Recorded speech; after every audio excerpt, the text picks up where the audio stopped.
Assalamualaikum, hello everyone, selamat datang di channelku.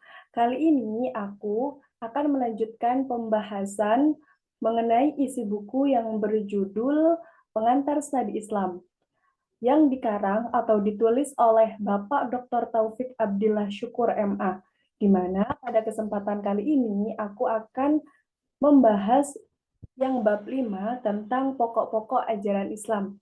Untuk lebih jelasnya, simak videonya dengan baik ya. Pokok-pokok ajaran Islam.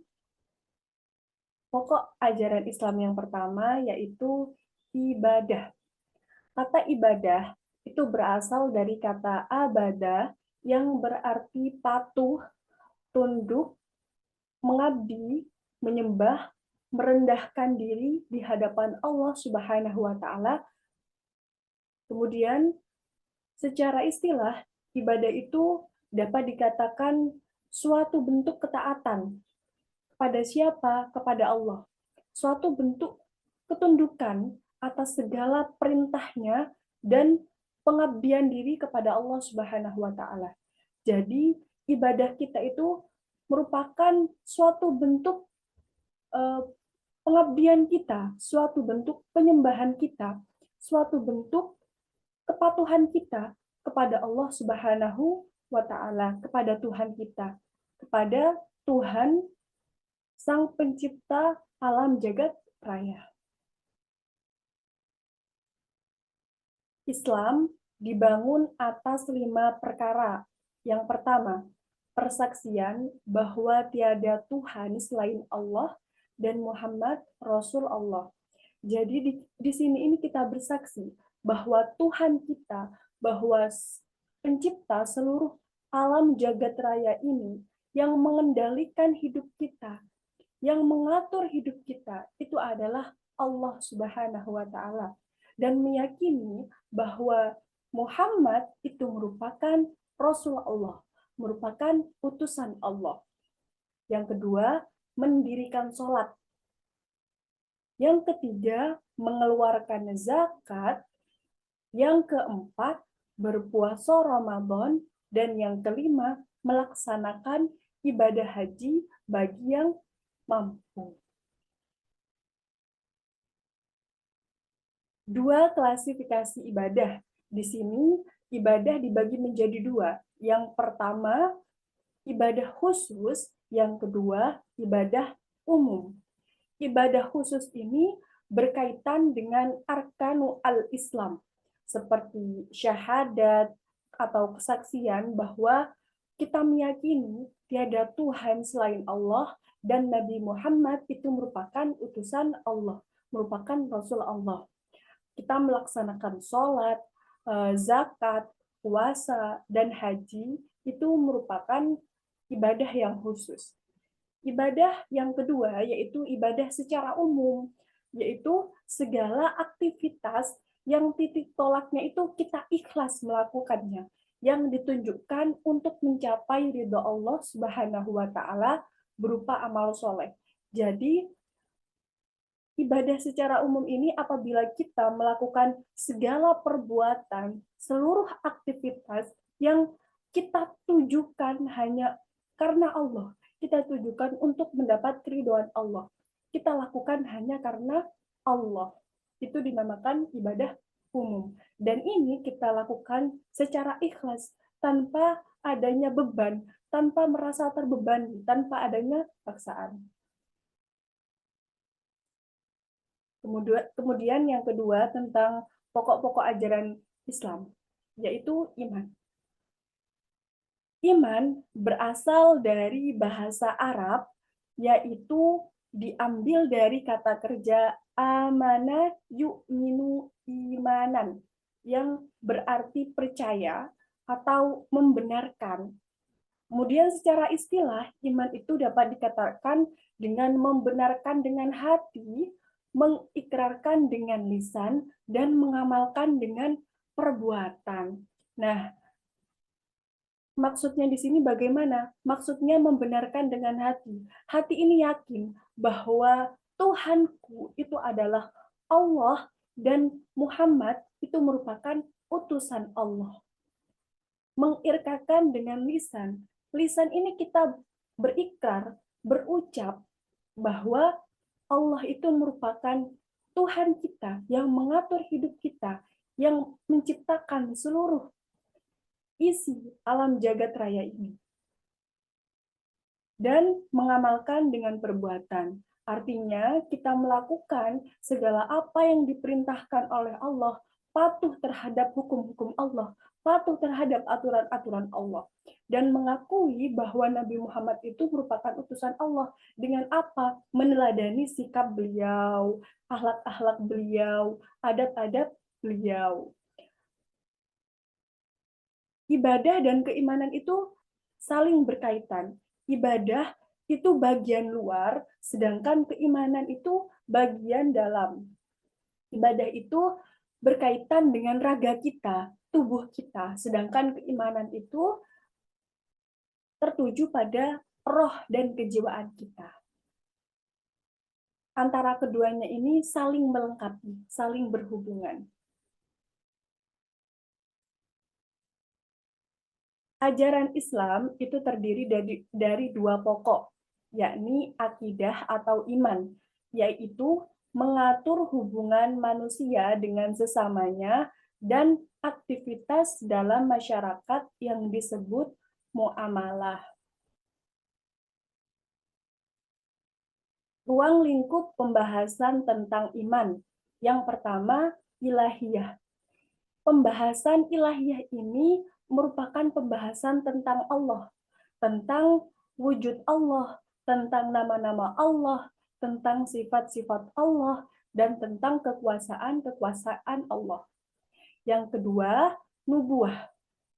Nubuah ini pembahasannya mengenai Rasul, mengenai Nabi, mengenai kitab-kitab Rasul, dan mengenai mukjizat-mukjizat Allah yang diberikan kepada para nabi dan rasulnya. Yang ketiga yaitu ruhaniyah. Ruhaniyah ini pembahasannya tentang alam metafisik. Artinya alam yang kasat mata bagi manusia seperti malaikat, iblis, setan, kemudian roh-roh seperti itu. Yang keempat, sam'iyah. Sam'iyah di sini merupakan pembahasan tentang Al-Quran, alam barzah, hari akhir, as-sunnah, akhirat, begitu. Pengaruh rukun iman dalam kehidupan. Yang pertama, iman kepada Allah. Kita meyakini bahwa Allah itu segalanya maha, maha pengasih, maha penyayang, maha pemberi, maha pelindung. Jadi kita sebagai hambanya Allah, jangan pernah takut, jangan pernah merasa bahwa kita ini terancam, bahwa merasa bahwa kita ini ada pada titik terendah. Ingatlah bahwa Allah itu maha, maha segalanya maha. Apapun yang kita minta kepada Allah, asalkan kita tetap patuh dan taat kepada Allah, insya Allah, Allah akan memberi kita, memberi apa yang kita inginkan, asalkan itu yang Allah rasakan baik untuk kita, untuk jalan hidup kita. Yang kedua, iman kepada malaikat. Malaikat ini merupakan makhluk Allah yang sangat patuh terhadap Allah. Karena apa? Karena Allah tidak memberikan malaikat ini nafsu, begitu, tidak seperti manusia. Jadi, kita sebagai umat Islam itu harus mengikuti atau mengambil suri tauladan dari malaikat ini untuk selalu patuh, untuk selalu taat kepada Allah, dan selalu berbuat baik dan menghindari perbuatan-perbuatan tercela, karena kita meyakini bahwa ada malaikat rotib dan atid yang selalu mengintai kita. Iman kepada kitab-kitab Allah. Nah, Ini kita meyakini bahwa kitab-kitab Allah itu merupakan firman-firman-Nya Allah yang disampaikan kepada para rasulnya melalui perantara malaikat Jibril. Yang keempat, iman kepada para nabi dan rasul. Ini kita meyakininya dengan cara mengikuti apa yang sudah diajarkan. Kita sebagai umat Islam berarti mengikuti ajaran Nabi atau Rasulullah Muhammad Shallallahu Alaihi Wasallam dan meneladani akhlaknya beliau, meneladani adab-adab dan perilaku-perilaku beliau. Yang kelima, iman kepada hari akhir atau hari kiamat. Hari kiamat ini merupakan hari yang tidak siapapun tahu kepastiannya kapan terjadi. Hanya Allah yang maha mengetahui, hanya Allah lah yang tahu. Jadi, untuk mengantisipasi hal tersebut, berarti kita harus selalu berbuat kebaikan, karena kita tidak tahu kapan hari kiamat itu terjadi. Seperti itu. Yang terakhir atau yang keenam, yaitu iman kepada qada dan qadar. Cara meyakininya ini, kita percaya bahwa takdir Allah terhadap kita itu selalu apa yang terbaik untuk kita, terbaik untuk orang-orang di sekitar kita, terbaik untuk jalan hidup kita. Jadi tugas kita hanyalah berusaha sebaik mungkin semampu kita. Begitu teman-teman. Yang terakhir mengenai pokok-pokok ajaran Islam yaitu ihsan. Kata ihsan itu berasal dari bahasa Arab, yaitu hasana yuhsinu husnan, yang berarti baik, bagus. Selain itu, ihsan itu juga dikatakan sebagai kemurahan hati atau dermawan. Nah, ihsan ini merupakan suatu perbuatan baik kita yang dilakukan semata-mata hanya karena Allah, dilakukan dengan sikap ikhlas. Nah, ihsan ini hakikatnya sangat lekat dengan akhlakul karimah. Apabila akhlakul karimah itu sudah melekat pada jiwa manusia, maka jiwa tersebut, manusia tersebut akan berbuat baik, akan senantiasa patuh dan taat terhadap Allah, terhadap apa yang diperintahkan dan dilarang oleh Allah. Gitu teman-teman.